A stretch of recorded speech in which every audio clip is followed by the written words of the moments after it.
Assalamualaikum warahmatullahi wabarakatuh. Morning everybody. Selamat pagi semuanya. How are you today? Bagaimana kabar kalian? Semoga tetap diberi kesehatan oleh Allah Subhanahu wa taala. Amin. Okay students, before we start our lesson, we must say basmalah together. Baiklah anak-anakku, sebelum kita mulai pelajaran pagi hari ini, alangkah baiknya kita semua mengucapkan basmalah bersama-sama supaya pelajaran hari ini bisa berjalan dengan lancar dan mendapatkan ilmu yang bermanfaat. Okay students, this day we want to study about chapter 3. Anak-anakku, di sini kita akan melanjutkan materi kita yang terakhir sebelum kita menghadapi PTS, yaitu chapter 3. Chapter 3 yaitu membahas tentang number. Number di sini yaitu membahas tentang angka mulai dari angka 1 sampai angka 10. Anak-anakku bisa melihat video di bawah ini dan juga mencocokkan di buku paketnya masing-masing. Kita bisa melihat penjelasan di video ini serta melihat di bukunya, yaitu halaman 49 sampai 50. Di situ nanti ada angka mulai dari angka 1 sampai angka 10. Putias akan membacakan, anak-anak jangan lupa ditirukan di rumah. Oke, Putias mulai. 1 2 3 4 5 6 7 8 9 10. Anak-anak bisa menirukan di rumah mulai dari 1 2 3 4 5 6 7 8 9 10. Jangan lupa dihafalkan.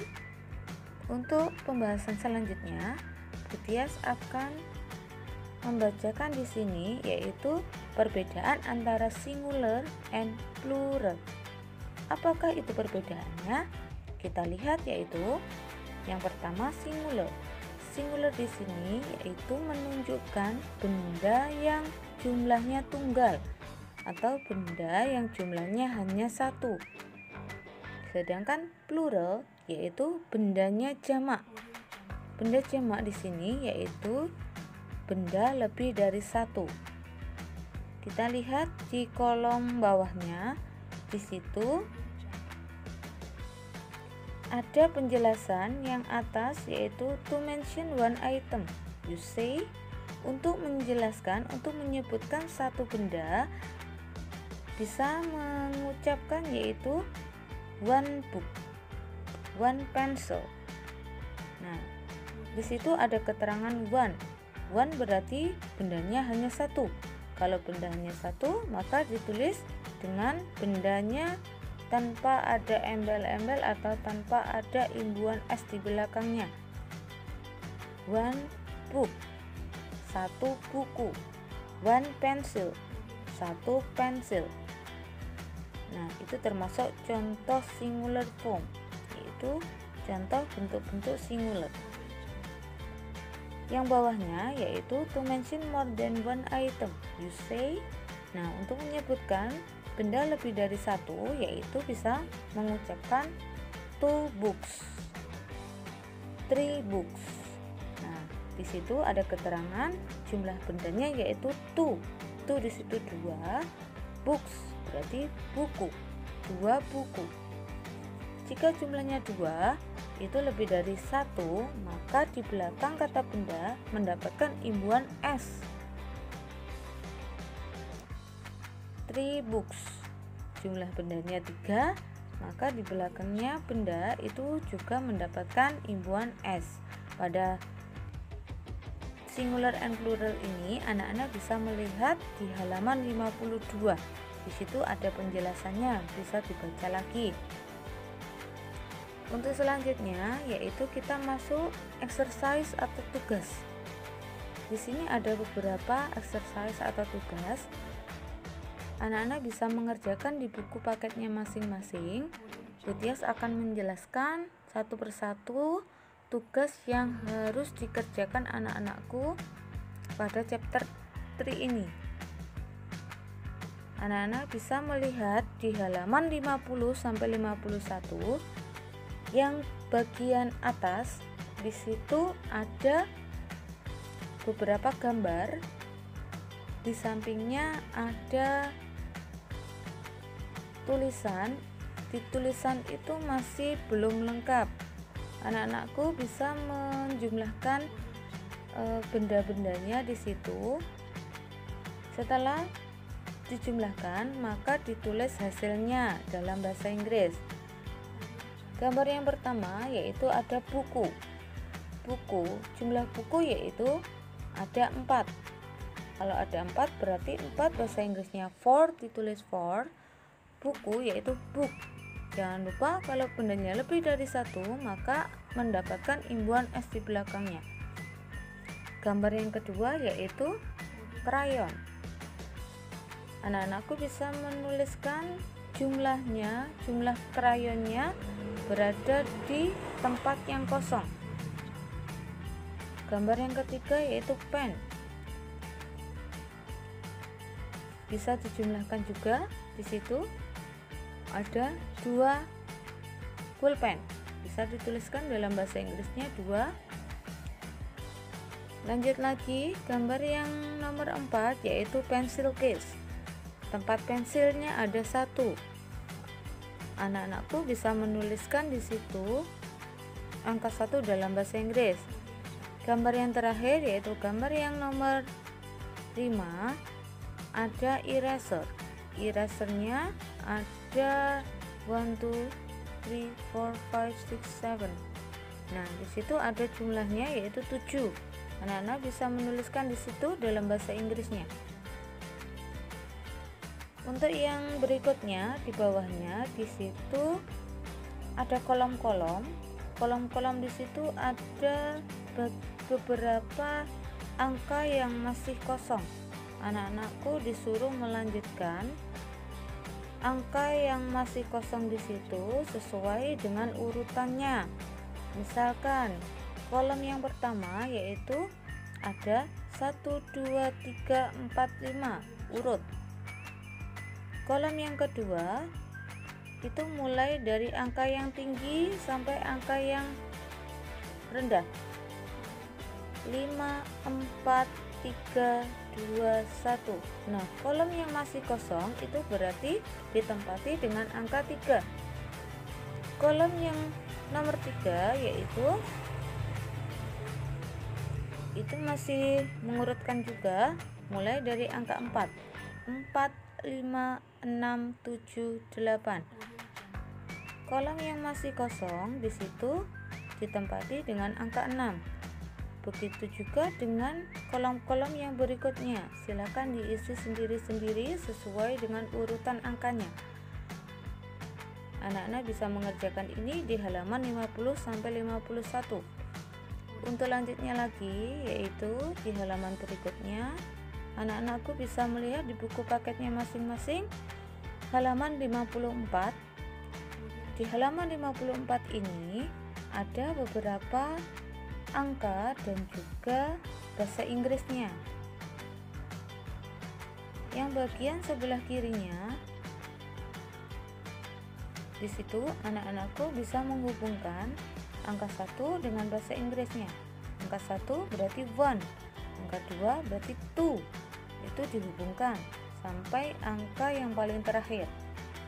Untuk yang sebelah kanannya di situ anak-anakku bisa menuliskan angka 1 berarti bahasa Inggrisnya 1, 2 berarti 2, 3, 3, 4, 4 dan seterusnya sampai angka 9. Lanjut lagi di halaman 55 yang bagian bawah itu anak-anakku bisa melengkapi kata-kata di bawah ini mulai dari angka 1, 2, 3, 4, 5, 6, 7, 8, 9, 10 sesuai dalam bahasa Inggrisnya. Di situ masih ada tempat-tempat yang kosong, anak-anakku bisa melihat di halaman sebelumnya itu sudah dituliskan secara lengkap bagaimana cara menulis bahasa Inggris tentang angka dalam bahasa Inggrisnya. Untuk halaman berikutnya yaitu halaman 57, di sini tugasnya anak-anakku cukup mewarnai angkanya. Mewarnai angka sesuai dengan warna katanya. Di situ ada angka 1, one di situ punya warna red, berarti merah. Berarti angka 1 bisa diwarnai angka merah. 2, angka 2, dicari angka 2. Angka 2 di situ mempunyai warna biru muda. Maka angka 2-nya juga diwarnai sesuai dengan katanya, seperti itu. Untuk selanjutnya, tugas berikutnya yaitu di sini bisa dilihat di halaman 58 sampai 59. Di situ ada tugas yang pertama, write the number. Berarti anak-anakku disuruh menuliskan bagaimana cara menuliskan angka ini di dalam bahasa Inggris. Dalam bahasa Inggrisnya di situ 2, berarti bahasa Inggrisnya 2. Ditulis TWO seperti itu sampai yang bagian terakhir. Tugas kedua yaitu choose one best answer. Berarti pilihlah satu jawaban yang paling benar. Misal nomor 1, I have 4 buku. Saya punya 4 buku. Dicari angka 4 di situ yang mana yang paling betul? A 3, B 5, C 4. Berarti angka yang betul yang mana 4? Nah, ya betul, yaitu 4 ada di pilihan yang C 4. Seperti itu. Bisa dilanjutkan sampai yang nomor 5. Untuk tugas selanjutnya, tugas berikutnya yaitu bisa dilihat di halaman 60 sampai 61. Yang bagian atas di situ anak-anak bisa melanjutkan kayak yang halaman sebelumnya, itu juga mengurutkan angka sesuai dengan urutannya. Misal nomor 1, 1, 2, 3, 4, 5. Berarti angka yang paling terakhir yaitu angka 5 gitu. Yang nomor 2, di situ juga ada 1, 3, 5, 7, bla bla bla. Di situ dikasih selingan 1. Di situ huruf kata ganjilnya, angka ganjil. Mulai dari 1, 3, 5, 7, yang terakhir berarti 9. Bisa dilanjutkan sampai nomor 5. Tugas yang terakhir yaitu choose the best answer. Ini juga anak-anakku disuruh memilih satu jawaban yang benar. Di situ soal yang pertama yaitu what is the missing number? Berapa angka yang hilang? Di situ yang pertama ada angka 7, di belakangnya ada kolom kosong, di belakangnya lagi ada angka 9. Nah, di situ yang masih kosong maka diisi dengan angka berapa kira-kira? Silakan dipilih, misalkan A 1, B 8, C 5. Bisa pilih salah satu. Nah, bisa dilanjutkan sampai nomor 5. Di sini tugas terakhir yang harus anak-anakku kerjakan. Jangan lupa disimak video ini mulai dari awal sampai akhir. Di situ ada penjelasan latihan-latihan soal yang harus dikerjakan pada hari ini sampai batas waktu yang ditentukan. I think that's all for this lesson. Mungkin Putih Kira cukup pelajaran pagi hari ini. Before we finish our lesson, we'll say hamdalah together. Sebelum kita mengakhiri pelajaran pagi hari ini, Kita semua marilah mengucapkan hamdalah bersama-sama. See you next time. Wassalamualaikum warahmatullahi wabarakatuh.